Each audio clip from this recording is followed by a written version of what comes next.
এখন আমি আছি যমুনা ব্রিজে। আর ওই যে দেখতে পারতেছেন যে যমুনা ট্রেন যেটা নতুন করা হয়েছে, এই হচ্ছে যমুনা। আমি গতকাল রাত 12:30 রওনা দিয়েছি, এখন পর্যন্ত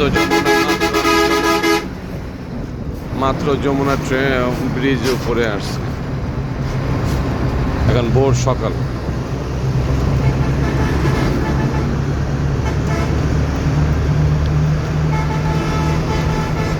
খুবই সুন্দর। গ্রীষ্মকাল যাচ্ছে কিন্তু মনে হচ্ছে যে এখন ঠান্ডার সময়। কুয়াশা আচ্ছন্ন আছে, বাতাসটা অনেকটা ঠান্ডা।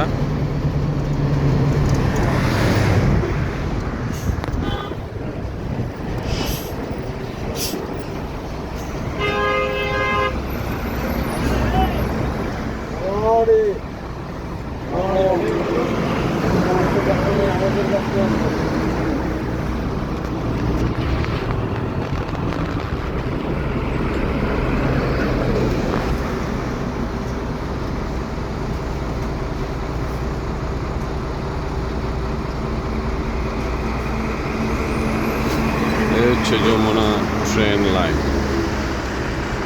অনেক বড় লাইন।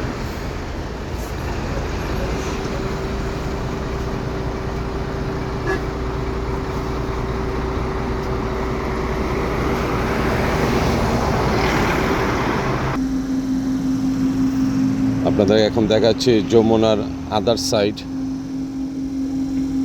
রেল লাইনের উল্টা দিকে। দেখতে পারতেছেন কত কুয়াশা।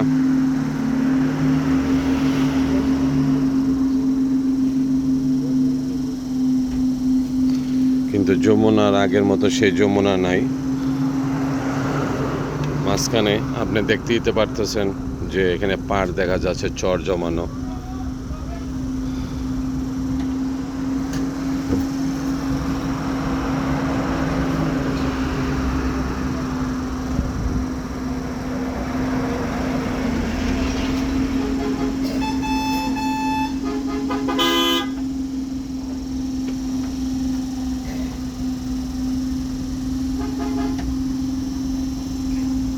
যমুনা সেই আগের যমুনা নাই।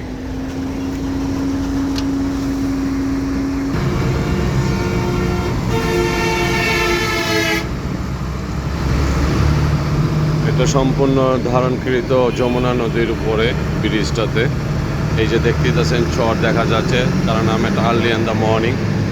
সো দেখেন চর, আর এই হচ্ছে ব্রিজের নমুনা রাইট নাও। যতগুলি লাইট দেখতেছেন, যে প্রান্ত পর্যন্ত লাইটগুলি যায় সেটাই হচ্ছে যমুনা ব্রিজ।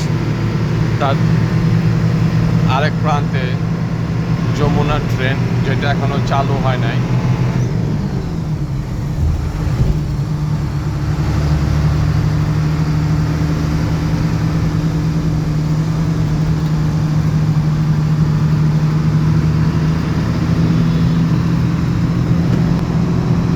যমুনার চর।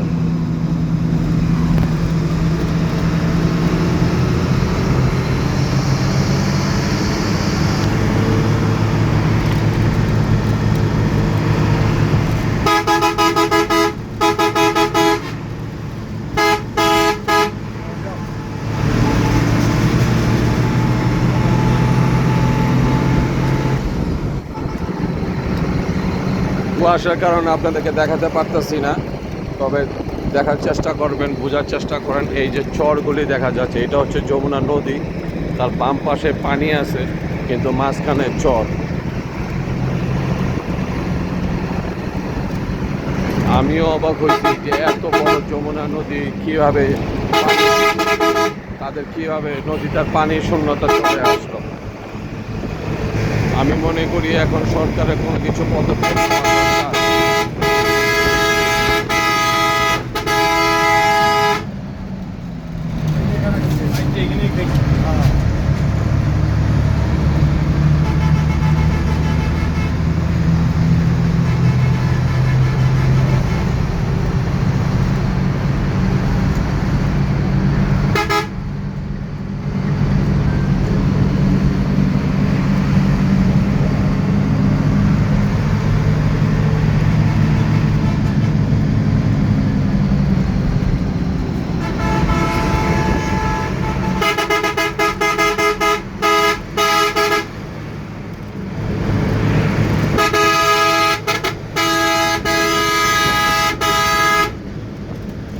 মাঝিদের দেখা যাচ্ছে নৌকা নিয়ে অবস্থানে আছে।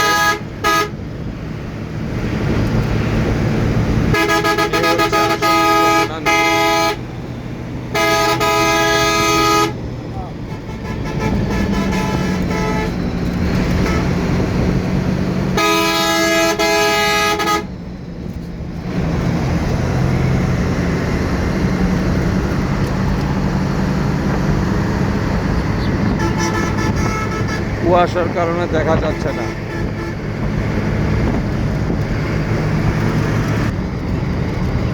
আমরা যমুনা নদীর প্রান্তে চলে এসেছি, আর কিছুক্ষণের মধ্যে যমুনা নদীকে ক্রস করব।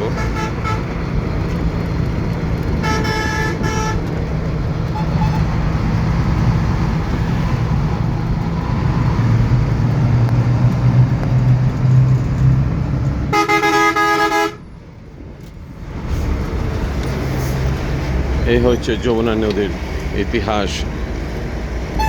চর আর পানির মাঝখানে যমুনা নদী।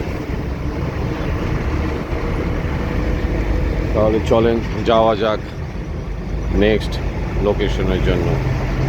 তার সাথে ভালো থাকেন, সুস্থ থাকেন, আমার সাথেই থাকেন।